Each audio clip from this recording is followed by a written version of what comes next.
are about to witness the very exciting story of a city and its people. Welcome to motherfucking Detroit.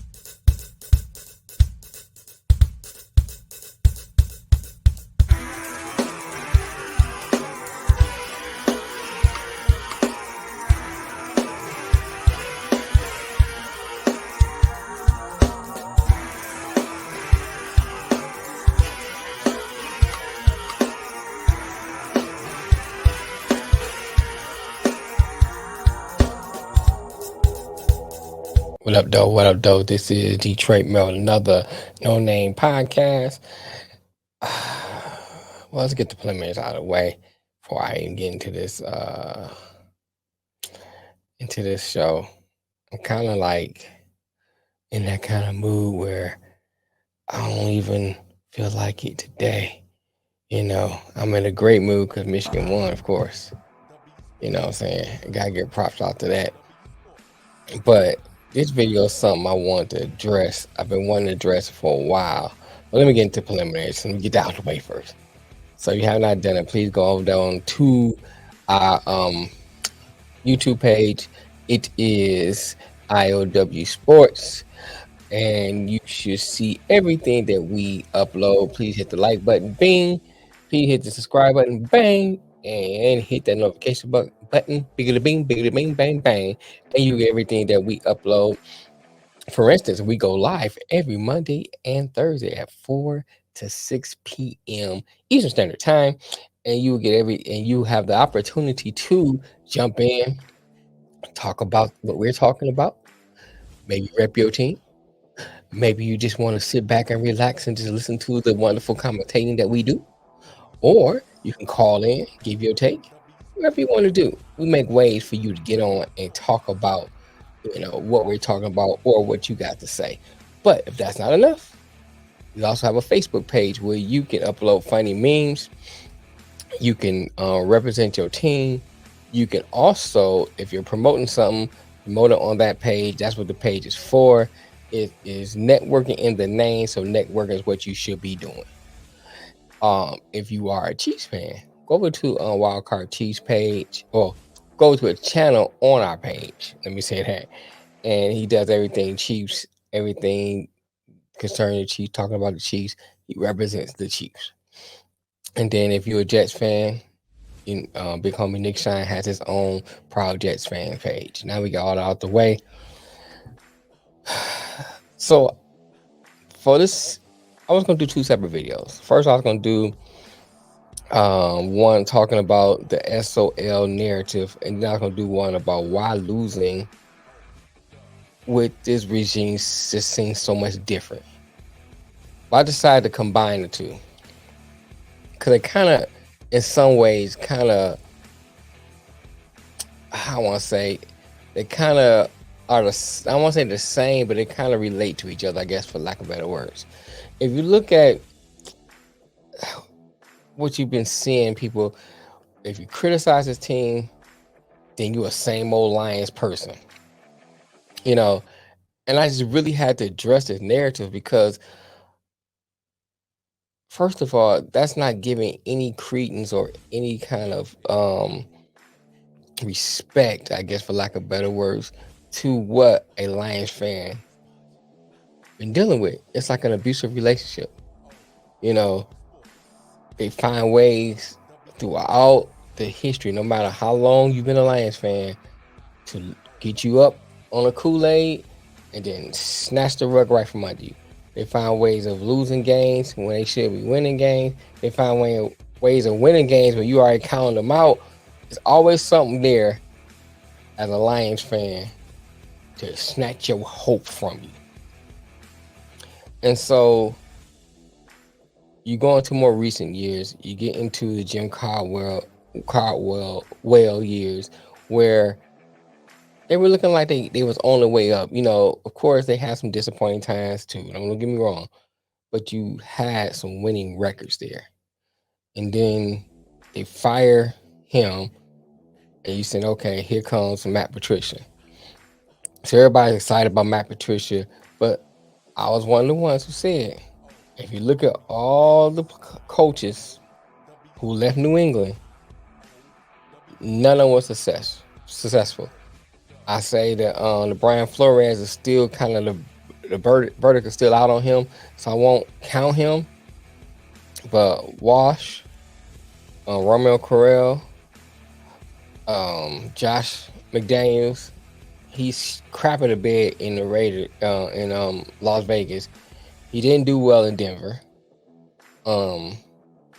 I guess you could say Cliff Chin down in Houston. I call him Cliff Chin. Somebody can't think of his name.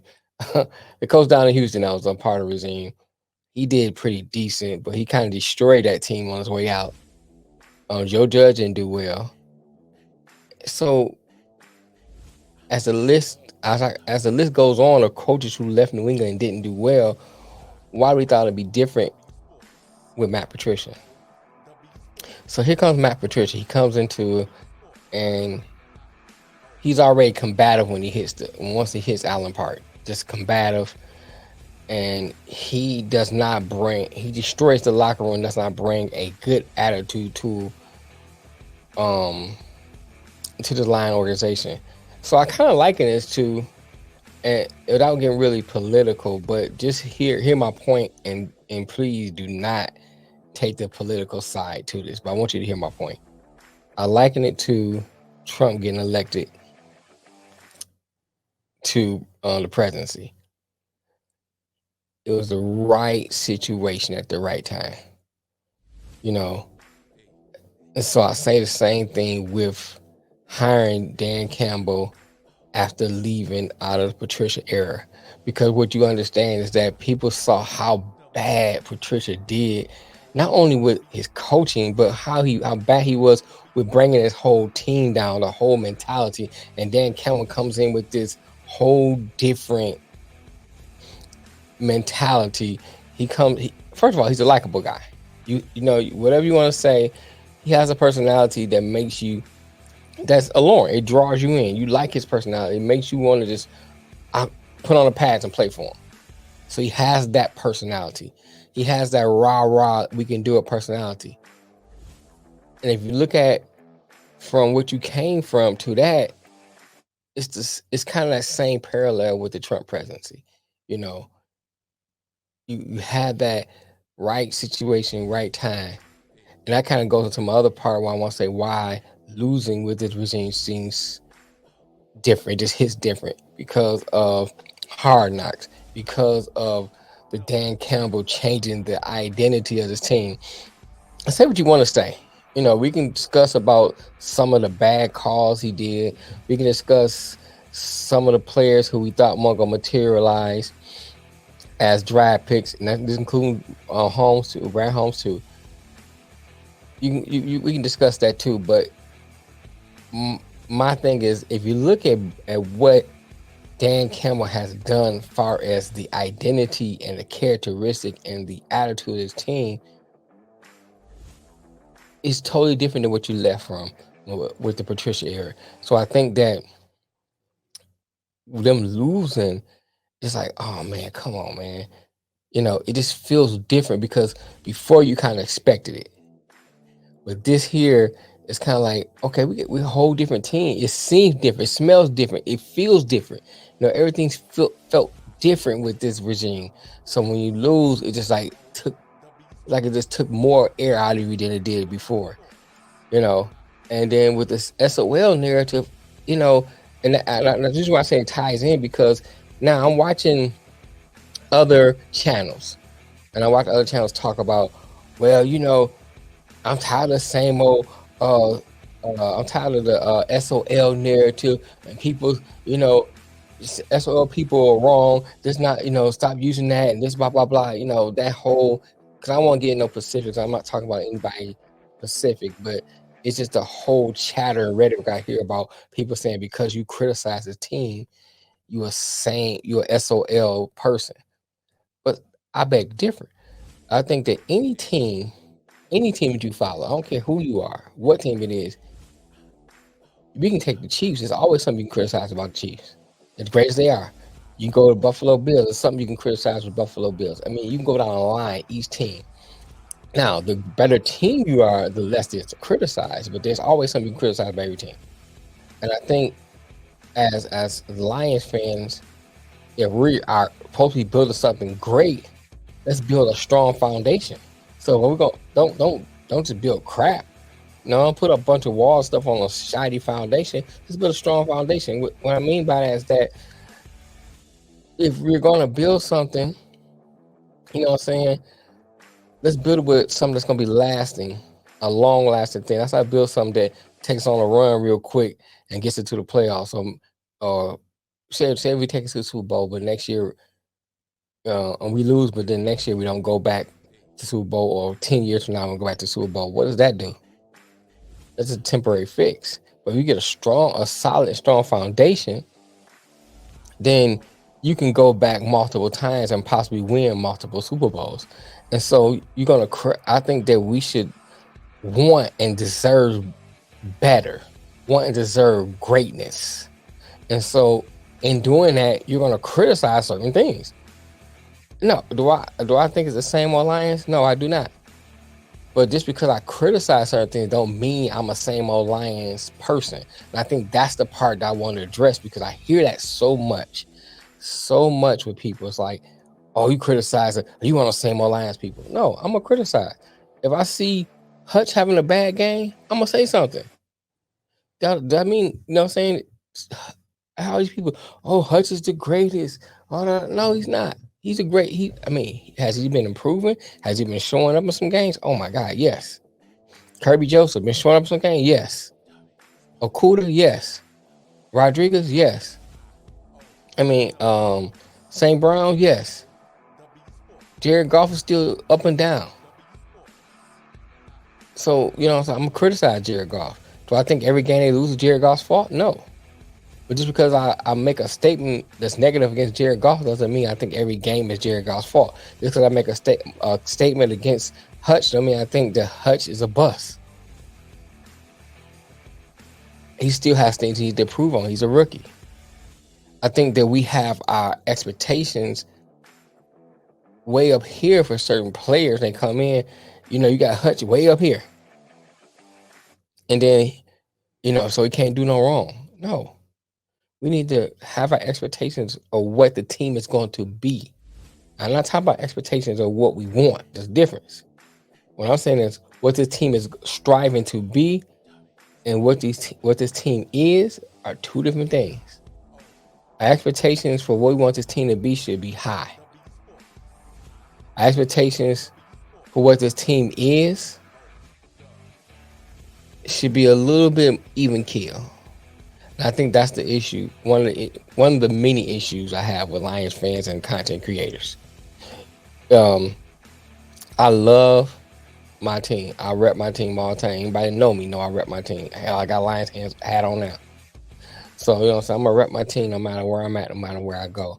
At the same time, I'm gonna be realistic about my representation of my team. Just period. You know, I'm not an SOL person at all, but I'm gonna criticize my team. Period. And I think that anybody, if you're going to be a fan of the Lions, you should be criticizing the team. I heard somebody say that because somebody's calling for Bryce Young to be the quarterback, and I'm paraphrasing, I'm not saying exactly what they said because I don't want to pinpoint who I'm talking about, because I know one thing about the internet. You say one thing, they take it and run with it. And just because I am answering something I heard doesn't mean I'm against that person who said it. But anyway, because because some person calls for Bryce Young to be the quarterback, you know, that's a bad thing. Oh, that, you know, y'all should be looking that we're gonna go to the playoffs, and you know, y'all worried about Bryce Young and this and that. Jared Goff is not that. It's not a long-term answer. I mean, if you look at the last game against Buffalo, the safety, if you had an athletic quarterback, it wouldn't have been a safety, because as soon as they hit him, he stumbled and fell. Athletic quarterback would have ran out of the end zone. Period. He got turned around on one play and almost threw a pick. Turned all the way around, almost did like a ballerina move, You know what I'm saying? And just threw the ball. When he gets rattled, he makes mistakes. That's not championship caliber quarterbacking. Period. I mean, that's not. Does he do? He does well underneath passes. He does well at crossers and stuff like that. He does well as that. He does well with a clean pocket, you know. But then it doesn't matter how great our offensive line is, you're not gonna always have a clean pocket. It doesn't matter how great the play call is. Sometimes you have to improvise. You can't if the play calls you throw the same Brown on a crosser, but you see a better play open. You got to be able to make that decision to throw that better throw. The pass to DJ Chark underthrown. And we could argue DJ Chark can get his head around, but still wasn't a great pass. He still don't pass the ball deep down the field. You know, he just don't do that. Is he pass deeper than most people give him credit for? I give him that. He does throw a little deeper than most people give him credit for, but he still can't throw a deep ball. Period. So he's not the answer. So for someone calling for you to bring in Bryce Young, it's a pretty much a respectable take on Jared Goff. Okay, I can see that. You know, all right. Now I'm gonna say the last couple of things. I'm gonna get out your way, but I'm really making this video for discussion. So get into the comments, you know, and if I'm wrong, holla at me. But I really believe that we as Lions fans have our expectations too high. Coming in a second year of this regime, at the beginning of the year we felt they had made great picks. Some people some people say no, they thought they didn't, but but for the most part, most people thought they made great picks. The Hutch pick, Kirby Joseph pick. I know a lot of people was high on that, and it took a while for Kirby Joseph to develop. Hutchins has some up and down games, but for the most part, for a rookie, I think he's been solid. He's been decent. Rodriguez been flying around. He might have 1 or 2 games he hasn't, but for the most part, he's been flying around, making plays, gap assignment be tight. The last game he played a great game. Akuda been injured for like 2-3 years, but he's finally coming to his own. He wasn't drafted by his regime, but he's one of the highlights that you see. Jameson Williams is still a question mark. We don't know what he's gonna look like. DJ Chark. Here's the thing about DJ Chark. Is it DJ Chark a bust, or is it that the quarterback can't get him the ball because he is a deep threat? Just a question for thought, food for thought. No, just this food for thought. Jared Goff is the type of quarterback. He has his favorite, which we know is St. Brown. That's his bailout guy. You have a great tight end in Hockenson, but doesn't get utilized a lot because of the type of quarterback we have, type of play calling we call. It doesn't take away from who Hockenson is. It's just that he didn't fit into the way we scheme and the quarterback that we have. Could that be the same thing with DJ Chark? And if so, how greater you see Jameson Williams? Would Jameson Williams be the same thing? Now, only caveat I say about Jameson Williams is that because of his speed, you can use him multiple ways. You can hit him on crossers and let his speed do the rest. You can put him on coming out the backfield. You can do a lot. You can almost do him like, I would say Deebo Samuel, but he don't have a big body frame. He had a big body frame. You can almost use him like Deebo, but you can use him similar to Deebo, but not as quite the same because of the body frame. But so you can use him different because he has that elite speed. But outside of that, I'll wrap this up, is that this SOL narrative has to stop. Just because somebody criticizes a team doesn't mean they are a SOL person. Just mean they want better for this team. That's it, period. They want better for this team. Doesn't mean they believe they're just the same old Lions. You know what I'm saying? We need to cut that mess out. And then, you know, I hear everybody, oh, we can make the playoffs. We can make the playoffs. I never came in this year thought they're gonna make the playoffs. Cause you know, I try to keep my expectations realistic. You're talking about a second year coach. You're talking about a majority of the roster that's rookies. Just still have to learn the game, get the speed of the game. And a lot of times, unless you are an exceptional talent, it takes you midway or towards the latter part of the season to kind of catch on to what the speed of the game is, what the NFL is. You know, so you to me, you had your expectations up way up here. It should have been down here. Now they went 3 out of 4 in November. Now we still going back to playoffs. I had them at 6 games at the beginning of the year. Look at the way they played. They should be able to beat the rest of these teams. Period. Now, will they go I'm not saying they go undefeated, but I don't see a team that they can't beat that's on the rest of the roster. Let's say it that way. So, could they give them a playoff? I mean, Tampa Bay just lost. The Ravens just lost. So that's pushing the NFC leaders further down. So if they go 6 out of 7 games, 5 out of 7 games, that could be a playoff push. It could be. You know. So okay, they make the playoffs. Then what? They lose in the first round? They don't have the talent right now. To be realistic, they don't have the talent right now to make a big push in the playoffs. It just don't. You know, so why even drink the Kool-Aid? I'm not saying that they shouldn't play to win. But I'm talking more along ways of expectations. You know, my expectation, if they make it, hey, that's cool.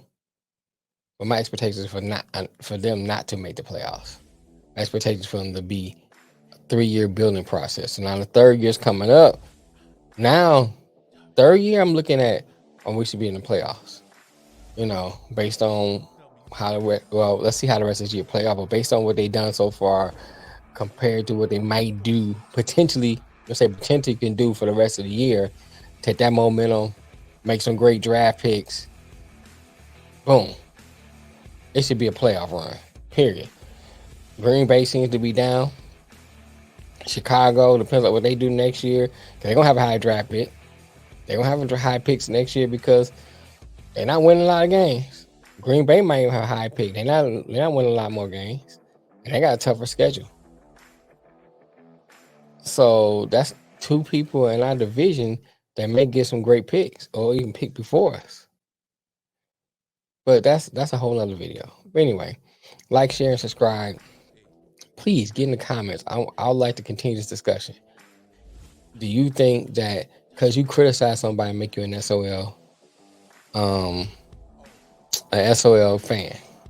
And why does losing with this regime just seem different? Is it because he bought into the hype of Dan Campbell? I don't know. But anyway, until next time, peace.